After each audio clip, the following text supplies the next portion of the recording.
Kalispera. That's all the Greek I know.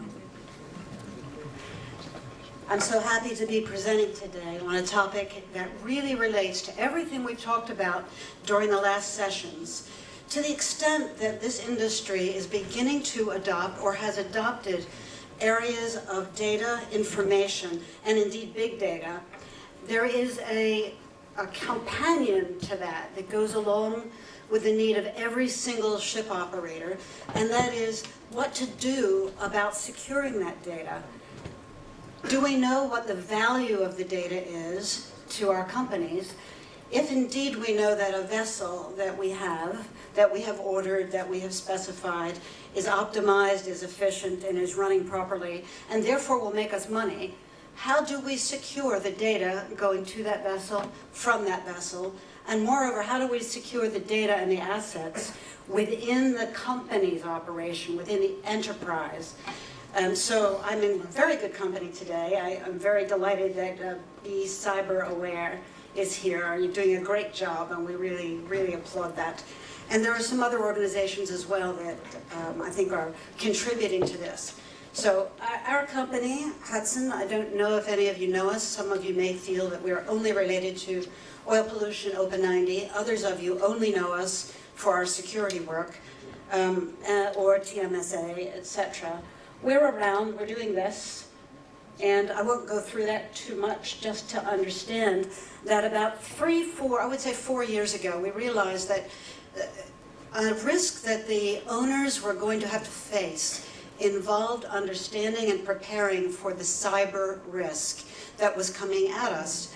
For us, as an entity, if this is something that is easy for the average vessel owner to understand and first understand and then plan for and adopt, then really there's no reason for us to spend too much time, because it's not something that we can assist by making simple for you. So we delved into this, and we found, in fact, that there is a lot of work we can help you with. And today's presentation is really to try to open up some of the complexity around cyber and give you an ability to understand and take back to your organizations what might be first steps, and then what you may see coming down the road on the cyber side. So, this is how most of us think. We are on an island and we don't see any problems, and we're saying, okay, well, cyber, that's not quite the same as the other things I'm facing in the commercial world. Why should I be worried? I'm focused on what I am. And this fellow, I think, is probably focused on his next meal. But in reality, there are an awful lot of things going on that gentleman doesn't really see beneath the waterline. And this is a bit how our approach to cyber is. We used to say, hear no evil, see no evil. Cyber is hard to touch, hard to feel, hard to understand, and it's easier just to put it aside until actually, like the shark that may be behind that little island, pops out and eats you. So there's some confusion around cybersecurity. Cybersecurity is not IT. If you have a very, very clever CIO, he may also have an understanding of cyber. But on the average, that's not correct. He may understand how to do the communications and understand how the networks within your organization work. Even the OT aboard the ships he may have some idea about. But cyber itself is not IT. Right now, it is not entirely compliance. There is an element, of course, in the codes that we have to follow, particularly ISM, which require us to identify and mitigate risks in order to make sure that our vessels are in fact seaworthy. So, for example, the U.S. Coast Guard is claiming right now that identifying and mitigating cyber risk is already a responsibility. Everything is vulnerable. Every piece of data, every piece of data that is transmitted internally or externally, all of the systems that we have are absolutely vulnerable. And so you know what this looks like. You can imagine that these systems are able to be compromised, but most people are not thinking so much about the office itself. And I might challenge you that the office and the vulnerabilities of the office is what leads to the vulnerabilities aboard the vessels. cyber threat landscape is quite interesting. If you see the green line going down, it is indicating how easy it has become from the, say, beginning when we started to realize what the threat landscape looked like. It was quite difficult to execute a very, very sophisticated threat. It's not anymore. You see that curve has gone down. So if you look at the line going up, that is the sophistication of threats that are occurring today. And so we are expecting right now that as these lines have not been interfered with, these trends will continue. The small red curved line in the corner is the relative investment of industry. Now, this is not related solely to the maritime industry, but it's pretty indicative, and I think the maritime industry's curve might even be below that. So what about the IMO? We talked about IMO is coming through and saying, all right, we think there's already reasons for you to think about it. There are guidelines.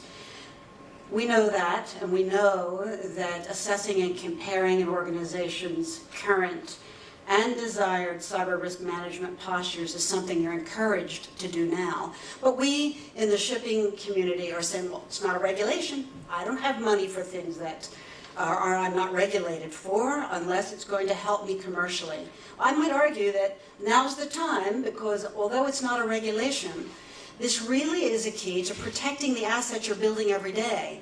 So if you are protecting assets and your competitive advantage by increasing efficiency in operations, but yet you're not protecting people, are what you are building up within your house, people are carrying out the back door or will carry out the back door if they decide that it is of value to them. Have you been attacked? Most people say, well, no. If I ask, I don't know about a show of hands, but if I ask, I think very few of you will raise your hand. Some of you will. Some of you have received ransomware. Some of you have had to pay a little bit to get your data back. The fact of the matter is you've all been hacked, every single one of you in your organizations, every single one. Now, hacking doesn't mean you've had the experience and had the problem from it. It just means that somebody has been or is in your network and is looking around and will execute if they see a good reason to at a certain point in time. So I'm encouraging you to get started now. Make sure that you are contributing to your organization's care and custody of the balance sheet. The cargo owners want to know if you are protected. Your investors will want to know if you're protected. Your board of directors have an obligation to see that you're protected. But if the managing director is not on board, it won't work, because it has to come from the very top. It is not, again, it is not the role of the IT folks. There are ways to do it, and I'm saying get started by performing an investment in assessment. Assessment means now I know where I'm short, where my shortfalls are, where my problems are, and I know what to invest in, what my priorities should be for those investments, and I have an idea of what I have to do this year, next year, and the following year in a timeline. Make sure it's sustainable. It looks like this, but you have seen these types of charts many, many times, so this should not scare you, but getting started is the important thing. Don't go and buy equipment and systems of all sorts to solve the problem. Start with the assessment. Assess, discover what you need. This is it. A goal without a plan is just a wish. Once you've assessed, you're going to need a really good plan. And it's got to be your plan, not your neighbor's plan, not the generic plan. It's got to be yours, personalized, based on the assessment you've done. I hope that this has given you a little encouragement to get started. I believe that there's a lot to talk about here, but I don't want to take everyone else's time. So I thank you so much.